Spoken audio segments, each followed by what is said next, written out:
However, she's resolute in maintaining her independence and is happy with her daughter, an important message to reinforce in China. My character is a representative of today's young generation. She is very tough and willing to fight against old traditions. Women of the older generation suffered a lot. Women like my grandmother, she bound her feet but still had to work in the fields. Now the situation is different. Chinese women's status is being improved gradually. The media work, particularly where it's built around a good story. Everybody gets engaged by a good story. Everyone identifies with the hero or the villain. And I think if you can get people talking, which is what the good stories do, I mean, it's the conversation that happens after they turn the TV off or turn the radio off, where I think the change happens.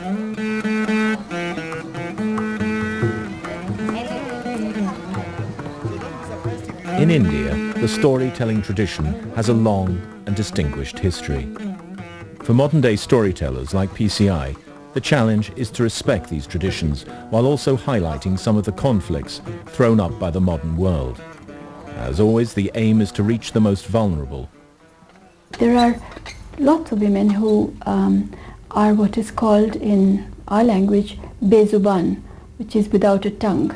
These are the silent women. The common quest in whatever messages are communicated is empowerment, that you as a woman matter, that it's legitimate for you to take decisions. Being a radio serial, it reaches the ordinary women. More of it reaches the ordinary women because they don't get too much time to read or to go out to the libraries or to fetch books or other matters. Most of the women spend, I think, 3/4 of their time in the kitchen, at home. And so the radio reaches them there. And that, I think, is the power of the serial.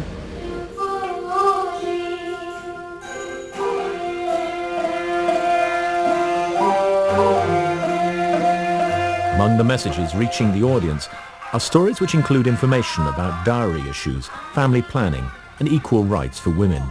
The programs are broadcast across India with languages and stories adapted to reflect the diverse cultures of different states and regions. One of the major characters in the Kerala programs is a young woman who struggled to create her own tailoring business. Many miles away in a rural training college, as frequently happens, life imitates art. A young woman called Praveena is training to become a seamstress, influenced by the series. Every week I listen to the program with my parents, sisters and brothers, and after listening we discuss what has been happening. I don't want to be dependent on a man, or on anyone. I want to be independent, economically independent. I would like to open my own business, and this program has shown me that that's possible. The response from the public has been remarkable, with positive reactions to both the stories and the issues that arise from them. In Kerala, the producer of the new PCI series, Radhakrishnan, having recorded the latest programs, drives into the countryside to get advance feedback from a village community. The responses from such encounters can be mixed, but knowing how to react to the points raised is what makes the programs credible. Once the script is written, we don't just put it on the air, we test it with listening groups and we get their reaction to the story. We want to know if they find the story interesting. We want to know if it seems real. We want to know if they liked the positive characters and disliked the negative characters. And so once that testing has taken place, we have a pretty good idea whether the story is on track or not. What I have found working both in Asia and in Africa is that it's that silence that's deadly. That's the obstacle, the fact that you can't talk about things, that you don't have any way to talk about things. Particularly in Africa, I found so much of the mass media is wear a condom, AIDS kills, AIDS the super cancer, but nothing about, well, how do you have a conversation about sex with somebody that you're attracted to, or how do you say to your partner that you're afraid you might be sick? None of those things are ever talked about in these billboard versions of telling people what they should do without putting it in the context of their lives.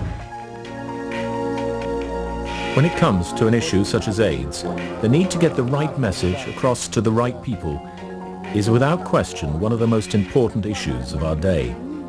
Independent evaluations from leading academics have consistently shown that the PCI methods really work and have highlighted the importance of its grassroots research. In order to educate people, you need to do a lot of research. This is different from other dramas, I know, because you may deal with fantasy, those kind of things. But here you are dealing with people's life, you see. You are out to save people's life. So you have to be very serious to go into villages or into communities and hear what they know, what they want, and what are their problems. Dr. Kimani Njogu, accompanied by scriptwriter Herbert Makoya, travels in Tanzania to visit village communities. They drive south from Dar es Salaam to get reactions to the latest episodes of the series Twendi na Wakati. This family turn out to be regular listeners. It seems as if the program has been of tremendous assistance to this lady because she's learned a lot about HIV/AIDS, about family planning, about the importance of education. This type of dialogue that is initiated by the radio within families, between husband and wife, between parents and their children, is life-saving. I mean, we are talking about HIV/AIDS, we are talking about the possibility of death. Without this type of dialogue, people are going to die. People are actually dying. Kimani and Herbert Makoya continue with their journey, arriving in a small village where a group discussion produces some interesting views on the role of men in society and some of the underlying issues and tensions within the community. As a father, I have learned that I have a responsibility to my family, to my wife, to my children. I should not behave like Mkwaju, who ran away from his home to go and have relationships with other women and eventually came back to his wife when he was HIV positive. So this is a very, very important lesson for us men. We have responsibility, we have to be able to take care of our families, we have to be able to protect our wives as well as our children. So I have learned a lot as an individual from the behavior of Mkwaju, who is really a negative character in this soap opera. So although some men have changed their behavior on account of the program, a lot of men have not changed their behavior. They still drink too much, they have other outside women. And as women, when we complain, they say, well, you know, I have to be a man, I have to behave the way other men behave. So the program is very useful, but we have to keep on teaching the men because they have not totally changed. PCI has been very fortunate to employ in our serial dramas the best and the brightest in the creative writing team, in the acting team, and in the technical production. Many of them excited at the opportunity to work in a cause that means more than just a broadcast on a radio or television station, means the improvement of the lives and health of people within their country. PCI's work is really right at the heart of the future. And to think with just a few pennies, these messages can go out so far and so wide to so many people who deserve to have the information, to erase the inequities that come about through lack of knowledge. In the end, of course, the stories themselves fade away quite quickly to be replaced by a new set of dramas and storylines. But those with social messages continue on in an extraordinary way, with the power to improve and even save the lives of the audiences. I feel each and every problem depicted in this serial is what I see around me.